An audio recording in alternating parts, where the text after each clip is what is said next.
Management is laughing at us. Management is happily stirring this pot.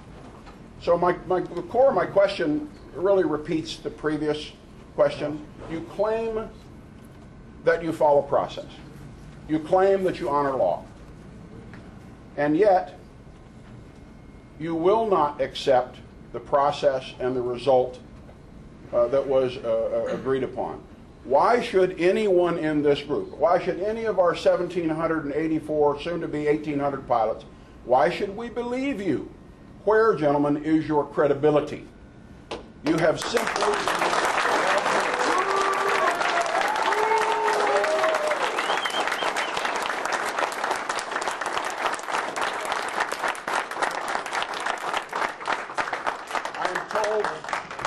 I'm told by people who would lend money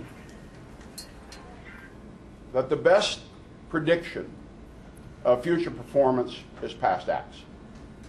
Gentlemen, your past acts in using brute force of numbers to attempt to institute this tyranny of the majority. You have the votes. If you guys stick together as a bloc, you can impose the tyranny of a majority vote on this pilot group. But at the moment USAPA would be born, more than a quarter, look around, more than 1 in 4 of your constituents would be dedicated to overturning the basic structure of your organization. Tell me how that's a union, in any sense of the word. Explain to me how that is unity. Explain to me how you can represent a pilot who has followed the rules, who took the risk. We didn't know what the Nicolau Award was going to say. The evidence and the testimony was considered by 3 neutral arbitrators. Only now, when you see the result, only now do you find it a windfall. A windfall which, surprisingly, shockingly, you get to define. Fair and equitable is in your mind. Fair and equitable is in the minds of these pilots. It can't work. We both came to opposite conclusions after looking at the facts. That's why we had a neutral panel. A 3-member, unanimous neutral panel found that the top ranking of your 517 pilots and the ratioed settlement and so forth was not a windfall. The ratioed settlement was fair and reasonable, in full compliance with the ALPA merger policy. So I guess I'm repeating my question, gentlemen. Where's your credibility? How can I believe a word you will say? It's an empty question that can't. He's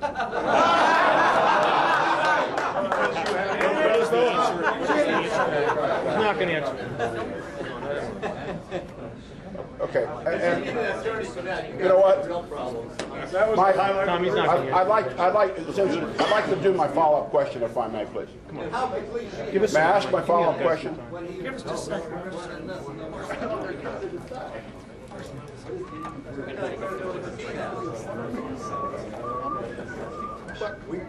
We want to take that question. We want to take a break until we get a film crew in here, because what we've got right now is this camera, which is going to get edited your way, and we'd like to make sure it will not be edited. We're not going to edit it. We're going to edit it. Hey, I got a USAPA Constitution question. It'll be under 30 seconds. Yeah, we're going to take 15 minutes.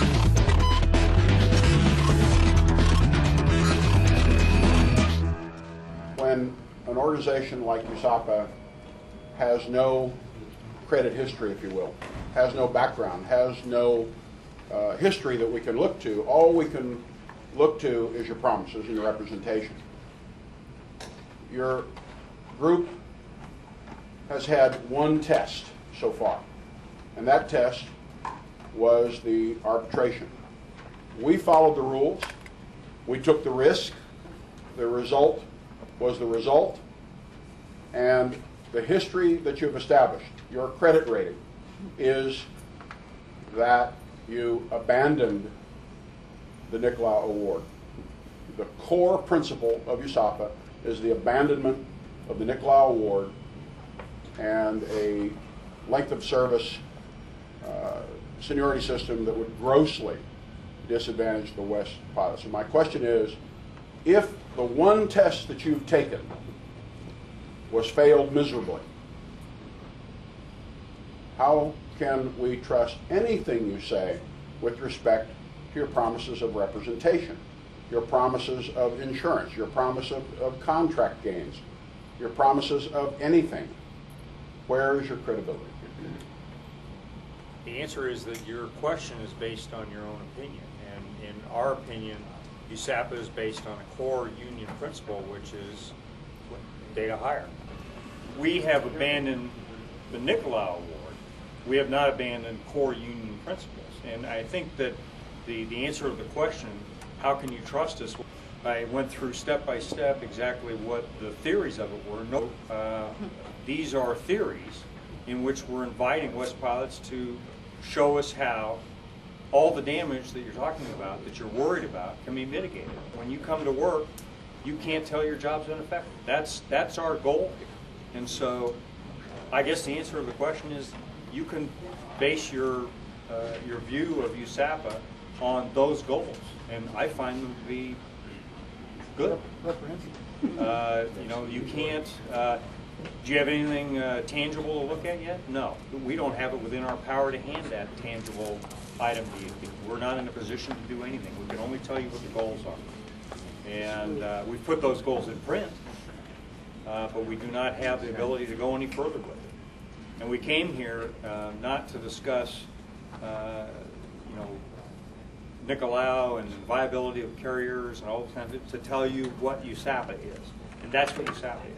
That's what USAPA has been from the beginning, is to protect all pilots equally. It's in the Constitution. Sorry, assuming that USAPA is successful, isn't it true that in the event of a furlough, America West pilots will disproportionately and immediately feel the pain of no job? Unlike what would be the case under the Nicolau Award. Who gets furloughed first? The guy with the new hires go first. And it's data hire. It's a rhetorical question. There you go. So all of us first. All of us first. If it's data hire, we're America West pilots. You were going to help us enforce a protocol, right? That the questioner asked a question and asked a follow-up. Then do it. Hey, it's my question. He had a question and he has a follow-up. If we have questions coming from a dozen different directions, then it's going to be chaos. So we're just asking you to respect the protocol. If it's USAPA, it's that you announced. That you announced. You're violating your own rule. You're violating the rule that you laid out. Sit down, Lorenzo. Go ahead.